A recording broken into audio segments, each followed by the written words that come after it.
Welcome to Geared Up. I'm Todd Bishop. I'm Andrew Edwards. All right, we have some big stuff to talk about this Yeah. week and some disappointments to talk about this week.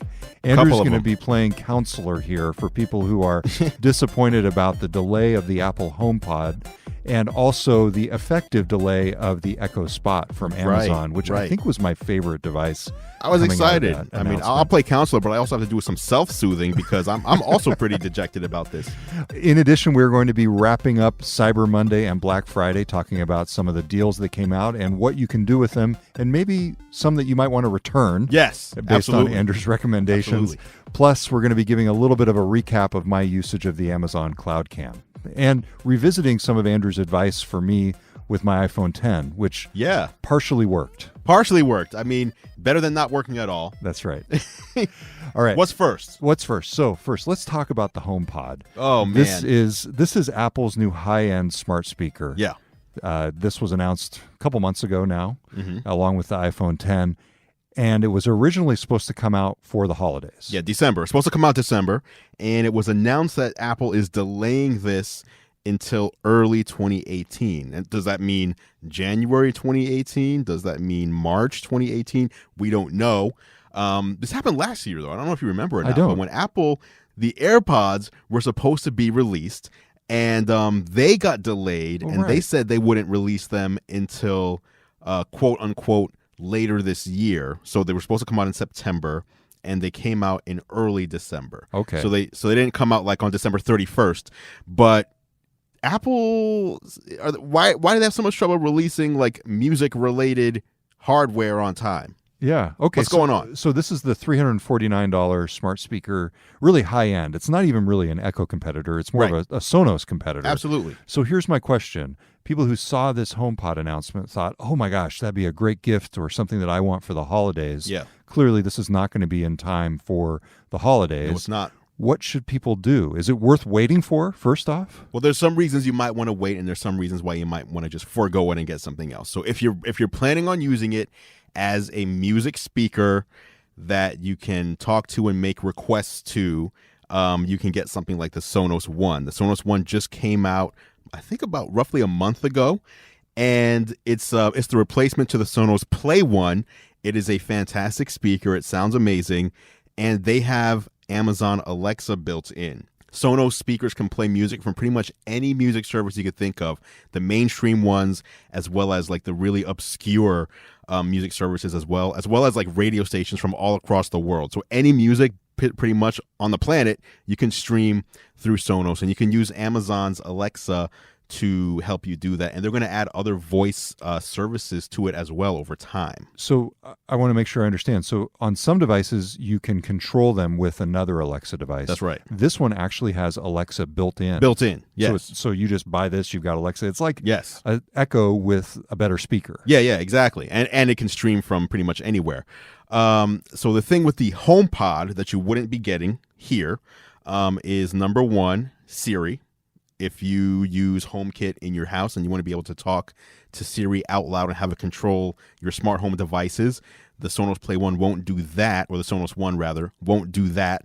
And, Apple has its ecosystem. So it has, the HomePod is going to have iCloud integration, and it's going to use your iPhone to do some certain tasks and things like that. But if you're really just buying a speaker for music and being able to just speak out loud and request something, the Sonos One is a good option. And what is it, about $150 less? That's right. So the HomePod is $349. Right now you can get the Sonos One for $199, and you can get it delivered next day through Prime. You get it tomorrow.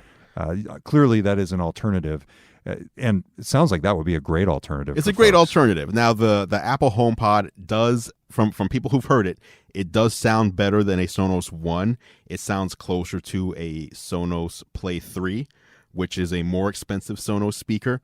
And it also does this spatial recognition where you put the HomePod down somewhere, and it can recognize in the room its place, and it can also recognize in the room any other HomePods and where they are in space and optimize the sound for that. And apparently that specific feature you don't usually find in speakers that cost less than $5,000. So, if that is something that you're into, you're going to have to either pay much more money for a speaker that can do the same thing or wait for the HomePod, which hopefully, I mean, fingers crossed, comes out in January rather than March. Okay. I got to say, the other one that I'm a little bit disappointed about is the Echo Spot. Oh, man. Do you remember this? That thing looks cool. Yeah, this is the one that Amazon came out with. Think of it like an Echo Show, right, with the screen, but in the form of a bedside clock. Yeah, essentially, that's basically what it's it is. Almost like it looks like a Nest thermostat, kind of propped up on your desk with a little circular display, and it has Alexa built in, so you can talk to it, and you can like have video conversations with people and get visual alerts. I thought that was cool, and I'm confused because how hard is this thing to make? Why is this being delayed? So they originally said it was going to be released on December 19th, and in fact, there will be some that are shipping on that date. So technically, this has not been delayed. If you got in very early, from what I understand, you actually will get it on December 19th. How early was early? I don't know. I don't know how early. I mean, it depends on what Amazon's inventory is. I just checked, and I tried to order one right now, and it's expected to be delivered in early January. Okay. So after Christmas. So that's a disappointment. I mean, that looks like that's something that people would like to see under the Christmas tree. You know what I mean? That and the HomePod. Or the holiday tree, whatever tree you have. It would have been cool to see those devices under it. Absolutely. Go back to that page, though. Yeah. Do you still have that page open? Yep. All right. If you go back to the Echo Spot product page and scroll up. Yep. All the way on the right in that bar.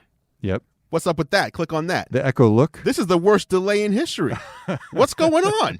The Echo Look still isn't available for purchase. So the Echo Look is still essentially in private preview. Why? I've asked for a review unit of the Echo Look and have not yet gotten one. For people who are forgetting about this, and frankly, it's getting hard to keep track of all of the different Echo devices. So the Echo Spot is the small bedside one with the screen. The Echo Look is the one for the countertop or the table with the larger screen. Nope, that's the Echo Show. The Echo Show. The Echo Show is the one with the larger screen, and the Echo Look is the one that actually takes pictures of you, so you can send in your photos to fashion advisors, and they can tell you. Do you look good or not today? Do you look good or not today? Do you want to save this outfit? Do you really need anybody to tell you that, Andrew? Never. I never have. But still, I would like to see what Amazon has to say about my fashion, fashion choices. I just want to know. But I mean, I feel like we talked about this thing a year ago. What is going on? This is not that hard to manufacture. Are they trying to ramp up like their staff of fashion experts? They don't have enough. I mean, what is happening? I connect this, at least indirectly, to Amazon Go, which is their retail store where they have a bunch of sensors in there. Mm-hmm. And they've struggled to get those sensors to work. And that was originally supposed to open to the public early this year. It's still in private beta testing. Oh, wow. Here you have a device with sensors with Intel's RealSense in it. I wonder if there isn't a bigger fundamental challenge that Amazon is having with some of these consumer devices and behind-the-scenes infrastructure that rely on sensors. And I don't know, maybe they're unrelated, but it's interesting that both of the things that were promised earlier, or at least announced earlier and expected to be released to the public sooner than they have been, involve sensors. Right, I don't know. Right. Was there ever a press preview of that store? Did you get to go in there? No. Come on, Amazon. No, absolutely. That sounds cool. We've asked. You know something? It's a good reminder. I should probably renew our request to tour the Amazon Go store. Get that request, the Echo Look request, and the Spot request. Hey, exactly. Let's get this on geared up before the end of the year. So, if you were planning to get the Echo Spot, do you have any advice for people? This was $130. I mean, at that point, it's sort of like a commodity. The thing with this is that there's no real replacement for it, because you can say, okay, just get an Echo Dot, which will work great for voice, but there's no screen. You're not going to have video calls. You're not going to get just the glanceable info. Or you can get the Echo Show, but how much is that? The Echo Show is $230. So you're paying, $230? Yeah, you can get it cheaper versus $130 for the Echo Spot. Okay. You can get the Echo Shows cheaper if you buy them in a 2-pack. Buy them in pairs. Yeah. Okay. So, there's not really a product to replace this. The Echo Spot. Remember Chumby back in the day? No. It was from 10 or 15 years ago. Chumby, I think it was called. It was like a pillow that had a screen. Yeah, it was like a pillowy. It was like a pillow. It had a screen. It looked like this. This is like the new version of Chumby. Okay. All right. If you're old school tech, you know exactly what I'm talking about. Understood. Okay, so bottom line, if you were thinking about getting the Apple HomePod, look at the Sonos One. Definitely a cheaper and probably for most ears just as good smart speaker. Yeah. If you were thinking about getting the Echo Spot, the small alarm clock sized display screen Echo device, maybe order it and wait. Yeah, just wait. It's not that big of a delay. And then there's also don't forget there's the Google Home Max that's coming as well. Okay. Is that worth considering? I think so. I mean, it's big, it's loud. It's more expensive than the HomePod. That's though. right. It's $399. Yeah, $399. So, but that's coming too. So there's a lot of things happening in the smart speaker arena right now. All right, coming up on Geared Up, we are going to be talking about the top selling items from Cyber Monday and Black Friday, and maybe the items that you might want to return if you did end up getting made them. some mistakes. You're listening to Geared Up on GeekWire, and we'll be right back. All right, welcome back to Geared Up on GeekWire. I'm Todd Bishop. I'm Andrew Edwards. All right, we just talked about some of the items that are going to be delayed for the holiday season, but many items, of course, were flying off the virtual shelves on Cyber Monday and Black Friday. Absolutely. We did our holiday gift guide, and you talked about a bunch of items that people should be buying. So if you haven't heard that episode, be sure to check it out in your podcast feed. Mm-hmm. Andrew, one of the biggest items that Amazon sold was the Echo Dot. Of course. As we talked about. Of course. Discounted probably the biggest seller of the day, I would assume, right? Absolutely. And that is really a commodity. $30, you basically the entry point for the smart home. But can you guess what one of the other top Amazon selling items was? The Echo. The Echo was. But what about the Instant Pot? The Instant Pot. That's not an Amazon device. No, but it was through Amazon. That's sold. crazy. Exactly, that's true. It's not an Amazon. It might as well be, though. Isn't it exclusive to Amazon at this point? I don't know. Is it? I know they've got some. They need an deal. Alexa one. The Instant Pot.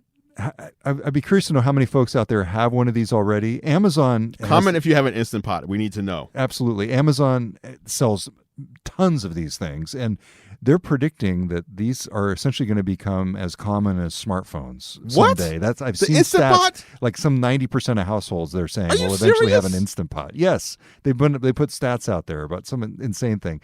This is essentially a modern pressure cooker. Yeah. For folks who did get one of these on Black Friday or Cyber Monday, what's your advice? What should they do with these things? Keep it. First of all, keep it. The Instant Pot is great. I mean, we're veering into the cooking category, but this is kitchen tech, especially if you got an Instant Pot. They have ones that have Bluetooth built in, so you can connect to an app on your phone to manage your cooking. But yeah, I mean, this is basically like the no-brainer cooking station. You put anything in there. Anything. I don't know, chicken, beef, pork, shrimp, beans, stew, rice, oatmeal. You can make yogurt. I mean, this makes everything. You just put stuff in there, you close the lid, you press a couple of buttons, and it does the rest. It's crazy.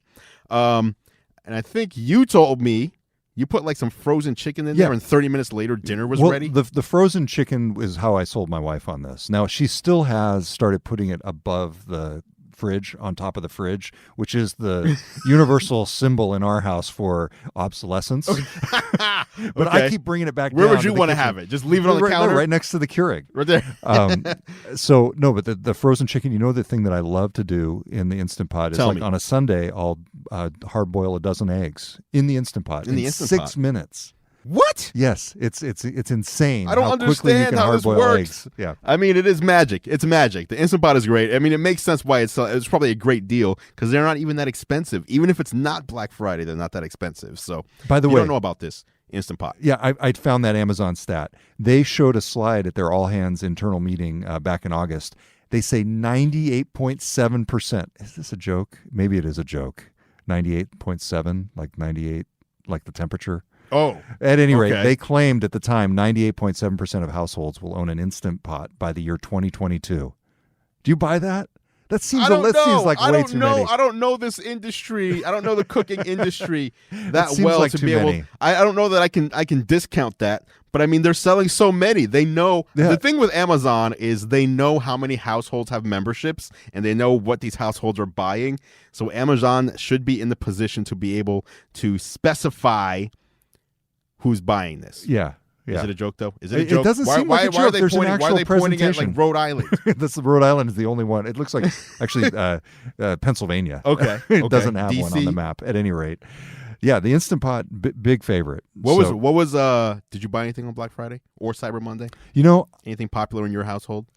I did buy 2 Echo shows, one for each of my wife's parents and for my parents, and for the video conferencing, and I do too. You already have. So one. I did the 2 for Echo Show pack. Yes, and I sent one to my folks' house and one to my wife's folks, and so the idea is to do instant video conferencing. Yeah, because we did Skype for a while, but you got to log into your computer or your phone, terrible. And Microsoft the whole notion, Skype is terrible. The whole notion, fix it. The whole notion of just like saying, Alexa, drop in, call mom. Oh, you're gonna call mom, or you're gonna drop in on mom? We're not doing the drop in. Like we're actually calling. You're calling mom. Yeah, the drop in is where that's just too creepy. I'm sorry. Amazon's all about like just letting people into your home. Yes, exactly. Just come on in. That's right. Alexa's talking to us back there, by the way. All right. I did buy a couple of things, not on Black Friday though, but on the last show, Claire talked about a game called Code Names. Yes. I went home and bought that immediately. In the same order, I bought the Impossible Game Ball. Game Balls. I got 2 of those. Yeah. Did you get different colors? No, I didn't know there were different colors. Yeah, that's my one advice. If you do go back and get the what the heck Play Impossible Game Ball, make sure you get a blue one and a green. There was one. it didn't show the option. I know. I ran into the same problem. I was excited and now I'm disappointed. Yeah, because it is way better to have 2 different colors. Yes, of course. Now here's another thing here's a game that we did not talk about last week. Yes. I'm just veering off real quick. We don't even have a picture of it. It's called Drop Mix. Have you heard of this game? Drop Mix. Drop Mix. All right. Drop Mix has a board that has Bluetooth built in, and it has a slot on one side of the board where you put in a phone or a tablet. And what you do is you have these cards, and there's 5 places on the board where you can play your cards. And each card has an NFC chip inside of it. So when you place the card on the board, it starts playing music, popular music. And you have 5 places on the board, and depending on where you place the card, it might be the vocals from that song or the percussion or the guitar or the bass, and you start mixing your music. So it's kind of like you're playing Uno in a way with 5 different stacks, but the goal is to get 21 points, but as you're playing, you're mixing the music, and on the board, what's keeping score is your iPad or your phone, and that's where the music's coming from, and it's amazing. This game is so good. So it's Drop Mix. It looks like it's made by Hasbro and Harmonix. Harmonix, maker of Rock Band. Right. So if you know Rock Band, or if you know they're not Rock Band. They are Guitar Hero. Okay. So Guitar Hero and DJ Hero. This is a board game version of those. Basically, it's so good. If you have anyone that even just likes music and likes playing board games or card games, this is a fantastic game to get them. It's so fun. So I hate to tell you, Harmonix made Rock Band and Dance Central. Dance Central is a popular game. Yeah. So, but it's not. Oh wait, what? Yeah. They didn't do Guitar Hero? No, I think somebody else did Guitar Hero. Somebody else did Guitar Hero. Okay. Yeah, you were right the first time. Fine. Well, Rock Band, still a good game. There you go. Oh wait, they did. Okay, did they do? You know what happened? I think what happened is Harmonix bought the company that did Guitar Hero. Oh, okay. I think that's what happened. Yeah. But either way, they obviously have the reputation for making good music games. And Drop Mix does not require it's not an Xbox One or PlayStation 8. It's just a board with a smart device on one end and cards. It's great. And so how much does it cost? I believe it's $60 for the game, and for it has 4 decks of cards in there. They call them playlists, so 4 playlists, and then you can buy extra add-on packs if you want to get more cards or more music. But I've been having a great time. It's even fun to play by yourself because you can just put it in just mix mode and just play the cards by yourself and see what kind of music you can make. So Drop Mix. So that was your Black Friday. It wasn't even Black. I bought it before Black Friday, but yes, we'll just call it my Black Friday purchase because I didn't buy anything on Black Friday or Cyber Monday. Although it is still Cyber Week. Yes, we still have time. Yeah, absolutely. All right. So, anything else that you'd want to talk about from the latest deals, and how much have you saved on Ernie? How much have I saved on Ernie? I just showed my wife yesterday. I got my screen on my phone filled up with notifications yesterday, and so I took a screenshot. And here you can see Ernie just sent me these messages yesterday. Wow. Just in one day, $10 back, $34.94 back, $20.99 back, $9.75 back, and $41.90 back. Wow. So 5 different transactions. It just saved me, got me the refund. It's so good. So Ernie, EARNY, is Yes. an app that we talked about last week that monitors your accounts and ties into your Amazon account and then checks to see if prices drop and then saves you the money, takes 25% cut as a commission. Here's how much I've saved on Ernie, Andrew. Nothing. Okay, wait, go to claiming. Yes, go to claiming. Go to claiming. See if anything showed up. Nothing. Nothing. Nothing I'm just not. you've Am I bought. buying the wrong things? Well, or maybe I'm buying them at the right time. So here's what I've seen from Ernie is it shows me my feed of everything I bought. Yeah. And I can go into something I bought last week and it'll show me a price drop, but it looks like they don't start claiming until it's close to the 90 days. So it can get you whatever the lowest was. So if here's your Echo or some batteries. If these batteries drop today by $5, I think what they're gonna do is wait to see maybe they go down $7 at some point. Okay. And then they start claiming. So but either way, I mean, to me, it's like a no-brainer. It's just getting money back for me that I wouldn't otherwise have. Fantastic. I'm excited about that. All right. So that's a recap of some of the things we've been talking about for Cyber Monday and Black Friday. And we're going to be right back with a hands-on and a discussion of the Amazon Cloud Cam. Yes. And we're going to revisit your advice for me on my iPhone 10. Opportunity. All right. All right. Stick around. We'll be right back on Geared Up. All right, welcome back to Geared Up on GeekWire. It's Todd Bishop. I'm Andrew Edwards. Quick correction from the previous segment. It looks like the Drop Mix manufacturer suggested retail price is $100. It's available right now for $90 on Amazon. Still worth it, though. The Drop Mix gaming system is still what we were worth talking it. about. So even though it is about $30 more than I said it was, still very fun. Still very fun. And you can get the packs for relatively. Yeah, the add-on packs amount. roughly $15 to $30. Yeah, absolutely. All right. So I have been trying out in my house the Amazon Cloud Cam. So you got your wife to lighten up and allow you to install this in your home, because last time you said she didn't want it anywhere near the house. Not even near. So here's the thing. When it was in conjunction with Amazon Key, the virtual key service, which allows Amazon to open your front door, unlock it, and deliver packages inside your home. Right. In conjunction with Cloud Cam, that's where she was saying no. That's where didn't the line want is Amazon, drawn. did not want Jeff Bezos to have the keys to our house. Okay. My question was, okay, is Cloud Cam worth it on its own? That's Right. been my big question.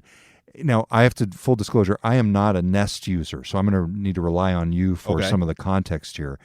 I actually found the Cloud Cam to be relatively easy to use. A couple of the things that I liked about it. First off, the Alexa integration. So I was able to set it up very quickly and just walk upstairs and say to my Echo Show, Alexa, show me the front door. Right. And immediately, without any kind of setup, zero setup, it just connected through my account, saw that it was the front door, and showed me the image from the Cloud Cam. I thought that was really slick. Cool. I thought it was slick. So if you have a Nest or other outdoor camera or indoor or outdoor camera that isn't Amazon branded, what you would do is a one-time setup. For example, you would say, Alexa, set up Nest. Then it would ask you to log into Nest, and then from then on, you could say, show me the front door. Got it. So just one extra step, but this one eliminates that. Yep. And to be clear, I did have to set up the camera, but since it was connected through my Amazon account, there were no additional steps. One bummer, I wanted to attach this thing to the roof. In other words, to the ceiling. Which not makes to the sense. Roof, not to the roof, to the ceiling. So I've got it here in my hand. I mean, it looks like it's shaped in a way that it's basically inviting you to do that. Yeah. So it's basically sitting on a stand, and it's meant to be done this way. And you can see the Amazon logos on the top. It's meant to be positioned upright. Right side up. And you would think that if you turned it upside down and put the stand effectively as the attachment to your ceiling, which would be really convenient in a lot of different ways. Yeah, I would expect that to work. Just like a smartphone, it would flip the aspect, flip the orientation, and you'd no, it shows up then upside down. So that's terrible. Bummer number one. So that was a bit of a bummer. That's a software update. So feature request. Yes. Like make that change. I mean, that's a natural thing that you want to do is get the widest view possible by putting it on the ceiling. Yeah. So that was a bit of a bummer. I will say this: there are no multi-user accounts. So in other words, to be able to log in and see the clips, you only can do that through one Amazon login. However, I was able to hook this up on my wife's phone, and we were both able to run the CloudCam app through the same login on our individual phones. Right. So that's useful not only for the ability to check in and monitor the live stream or the recorded clips, but also because they have the home away feature. Yeah. So they sense when your phone is at the address where your cloud cam is at, and then they turn off the cloud cam. So you're not just, constantly recording yourself in your own house. Right. So, a little bit cumbersome in terms of the fact that you can't have multiple users on the same I don't know why you cam. can't. That's weird because Amazon has the idea of family accounts built into the Kindle. Yeah. In the Kindle, you can say, okay, this is my child, this is my spouse, and we can all share the same content with their own individual logins. Right. You should be able to say, when my wife comes home, she wants the camera settings to be this way. When I come, you know what I mean? Like this feels like this feels like a version 1 release. That's the like bottom line here. It may be verging on beta. Yeah. Something prior to 1.0. That said, the image is good.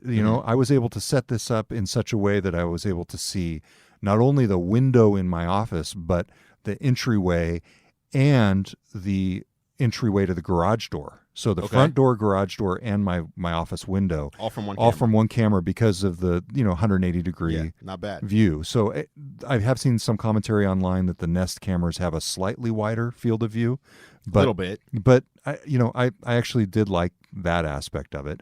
It's been reliable. We went on vacation for a week. It ran the entire time, no problems. So overall, at this cost, I think it's what okay. Was the cost again? It wasn't that bad. No, the cost is $120. Okay. So, I think it's worth it. If you're in the Amazon ecosystem already and you don't have a Nest, I think it's worth considering. Now, you do have to pay a monthly subscription if you want access to the clips beyond 24 hours. Okay. That's pretty typical throughout standard. The entire smart camera industry, if you will. The one thing I'd say, though, is it is part of the Amazon ecosystem, but Amazon doesn't really have a smart home ecosystem. They have the smart home control through Alexa, which is taken over everywhere, but you can't get a Amazon camera that works with your Amazon thermostat, which also works with your Amazon smoke detector. Not yet. That's the thing. I think this is step number 1 into many different places for Amazon. It could be, but it also makes me weary or leery of when the Amazon thermostat comes out, version 1, how good is that going to be? They don't usually come out and say, okay, we're matching feature for feature with what's already out there. I mean, they could have done that here. The other thing that would start to concern you with the Amazon thermostat, for example, if there ends up being one, is when the temperature in your house dips below a certain level, will they suddenly pop up an alert and say, hey, just want to let you know we've got this sale on blankets. Right, blankets. Or, we sense that you need a new filter for your air system. Are you ready to buy? Like, stop trying to sell. Don't sell to me in my own home, Amazon. Well, I guess everybody sells to you in your own home. Yeah. Well, I think they're going to reach a point there where they can only take that so far. Yeah. And obviously these are hypothetical situations we're talking about, but or you have a Cloud Key and they just deliver the blankets and they say we're going to charge you unless you return them in 30 days. You have 30 days to return them, but we took the liberty of delivering these because it's cold in your home. So those are a few initial thoughts after about 2 weeks with the Cloud Cam. I like it. I'm going to continue using it for the time being, and I think it's a good starter camera, especially for people like me who haven't had one in the house before. Yes. All right. Last thing here. You gave me some advice a couple weeks ago on my new iPhone 10. My biggest problem that I was running into was the headphones for the iPhone jack. 10 were not compatible with the so it regular wasn't headphone jack. It was the fact that the headphones I had were not compatible because they're Lightning with the exercise equipment at my gym, so I couldn't listen to the TV at the gym anymore. So you advised me to try an app called Tunity. An app called Tunity, which what they claim to do, and someone gave us a thumbs up in the chat. They said they like it. What they claim to do is if you have a TV that's muted, that basically doesn't have the audio coming out of it. So if you're at an airport, for example, or something like that, where they have TVs on with subtitles, you can open up the Tunity app and using your location and I don't know what else they use, but somehow they figure out what's on the TV and then they put the audio feed through your phone. So here's what you do. You hold up the phone and you essentially capture an image of the screen, and then they identify it as, for example, like CNBC. I love to listen to CNBC in the morning at the gym just to catch up on all the stock business news and all that stuff, which creates the first problem in the gym scenario. Okay. You don't want to be the guy in the corner of the gym on the exercise bike holding up his phone as if you're recording something. You don't. No, who does? Hey. Who does? Like that's the first kind of weird social awkward interaction. Like I want to look at the people around me. How long do you have to show it up? How long do you have to do that? It's a good 5-7 seconds, long enough that, suddenly you're the creep in the corner. Okay. Okay. So that's problem number one. Problem number two is syncing the audio. Yeah.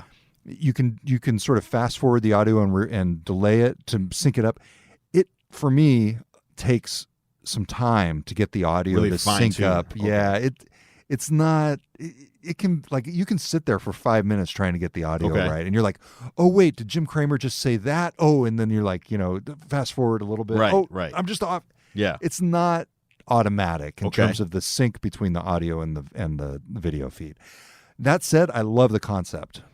Did it always, aside from those two issues, did it always find the audio feed of the show you were watching? Yeah, and the thing I like about it is not only did it find the audio feed, but it also gave you related content. Like it brought up CNBC's Twitter feed. And so if you're on a news station that, is really active on its Twitter feed, you're essentially getting some great supplemental information about what the broadcast is talking about. Okay. And the app is free, trying. Right? And the app's free. Yeah. Free app. With advertising in it. Of course. Of course. Yeah. So it sounds like the first issue is just a self-confidence issue on your part. Maybe I just need to stand up, walk over to there and go, I'm using an app, damn it. Yeah, like just go closer to the TV. Just walk to the TV. So point out there. So obviously it's like, oh, this guy's looking at the TV. Doing something weird with an app and his phone on the TV. Right. Who cares? He's not taking a video of me, so I'm fine. Yeah, maybe that's it. It's more, I don't think it's self-confidence. It's just laziness. I'm on, I've made my way to the exercise bike. I don't want to have to then stand up, give it up, walk it over to the TV. Terrible. Someone else takes it. Exactly. And issue number 2 is a little more technical. Yeah. Tunity, highly recommended. Tunity is the app. Other than that, yeah. How is your iPhone 10 treating you? I love it. And I will say, I am so amazed at how efficient I've become without the home button. Right. It's just small little movements of your thumb do amazing things. Yeah. And it's weird how, at first for me, it was a little odd, like getting used to the gestures. Yep. And then after a couple of weeks, you go back to like, my wife decided she likes the 8 Plus. She needs the home button. She likes the bigger screen. 10's not for her.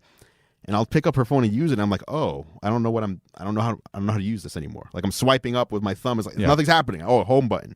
It's just weird how quickly your mind wraps around the new concept. And to me, the gestures are not just different; they're actually better. It's a better way to navigate the phone. I think so. Yeah, I think so. I think we'll see that more in other phones going forward too. Gesture-based navigation. Yeah, I really like it. I highly recommend it. It's super expensive, the most I've ever spent for a phone, but Absolutely. I don't regret it.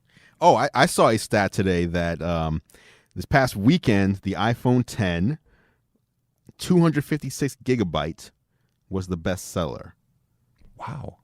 So that is the most expensive. So not just because there's the iPhone 8, which is very similar as far as power goes to the iPhone 10, but basically the best-selling iPhone through third-party source, because Apple's not giving their numbers, was the most expensive $1,149 smart iPhone. Most expensive one is the bestseller. All right, we're going to wrap up the Geared Up podcast this week. Yeah. Thanks for tuning in, everybody, and we'll be back with more next time. Yes, we will. Until next time, I'm Todd Bishop. I'm Andrew Edwards. Talk to you next time on Geared Up on GeekWire. Thanks for listening to Geared Up, the weekly tech and gadget podcast. Check out more of Andrew's reviews at youtube.com/gearlive and follow all of our coverage at geekwire.com.